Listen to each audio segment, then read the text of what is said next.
mga feeling entitlement. Ito yung mga tao na kuminsan pag ito or madalas nakakaharap to or nakakasalamuha ng ating mga security personnel. Yung mga feeling entitlement, ibig sabihin yung may posisyon ng konti, akala mo sila na may-ari ng company, may sariling unit lang na maliit, akala mo kanila yung buong kondominyo.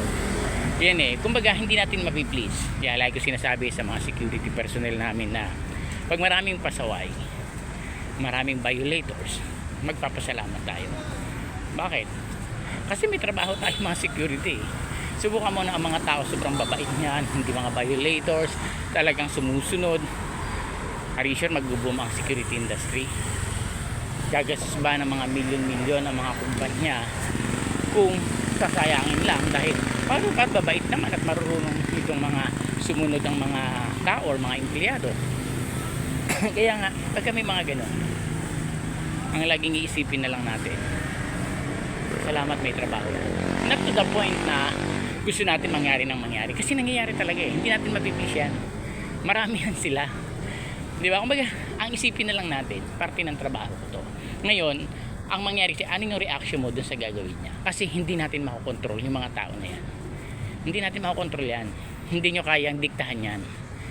Nangyayari. Ngayon, ang magiging setup natin as security personnel, ano yung reaction natin sa gagawin niya? Kaya dapat, bakit lagi tayong handa pag-assume pa lang natin ng duty, isipin natin, marami tayong makakasalamuhan ganito.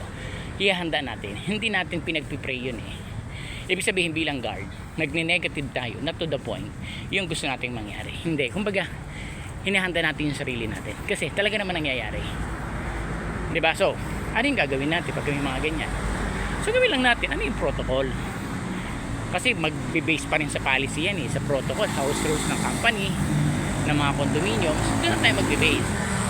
Ngayon, siyempre, kung ayaw talagang sumunod, talagang sobrang pasaway, despite inilatag na, ipinaliwanag na yung policy, meron pa tayong gagawin din, hindi yung hahayaan na lang.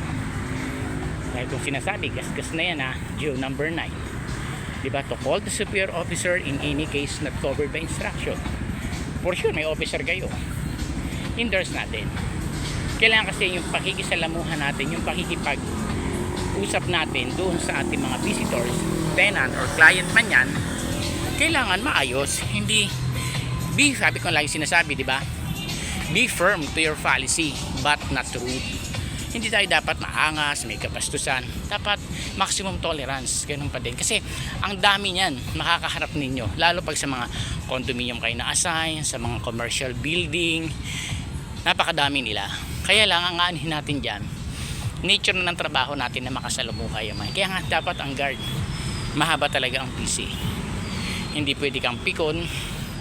Hindi pwede mainitin lagi ang ulo mo. Hindi pwedeng nadadala mo yung problema sa bahay ninyo, sa trabaho. So magkakaproblema ka talaga pag ganun. Kasi ang aim natin dito is to solve the problem.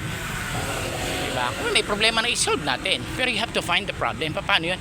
Yung hahanapin mo na, sigurado may makahanap ako, pero ito yung gagawin ko. Alam ko yung rules, alam ko yung dapat kong ilatag sa kanya ng mga protocol. Kung hindi man susunod, at least mai-concern ko sa officer ko. Eh di handa ka na. Simula pa lang na alam mong pasaway na entitlement na yan, connect to your officer. Siya magpapaliwanag. O di ikaw guard, makakaproblema ka ba? Hindi Ang magiging problema mo lang doon, paano makakaharapin yun? Pero train ka. So ano yung problema doon? Make a solution. Diba? Yun yung gagawin natin. Kasi itong mga ito kasi, gagawa talaga ng way yan. Para una, kung hindi sila masunod yung gusto nila, papainan kanya ng mga salitang hindi magaganda, mga term na ganito. Ngayon, ikaw naman, kakainin mo yung pain nila na yon, so huli ka. Diba? Ibig sabihin yan, talagang gusto nila, hindi man sila ito kasi mga attitude ng mga yan hindi man nila magawin gusto nila, sigurado ikaw, madadali ka nila na mapahamak ka. Maraming ganyan, ang dami ko rin nakasalumuhan ganyan. Talaga naman. Pero, syempre, tayo, ang gagawin lang natin dyan, yung maximum tolerance. Huwag tayong susunggab dun sa pinapain nila na inaasar ka, inubuli ka na, yung mga ganyan. Tapos kung yung body act nila, yung body language nila, na akala mo talagang aanhin ka na nila, di ba? Yung mga ganyan style nila. So wag, kasi tandaan po natin, we are security, effective security, hindi biro. Kaya dapat ang gagawin lang natin dyan is i-hold, ano lang natin, ikausapin ng maayos, and then endorse natin sa ating officer para sila malagay din sa maayos na kapag officer to the visitor sa client na, magiging maayos for sure ang pag-uusap na mga yan.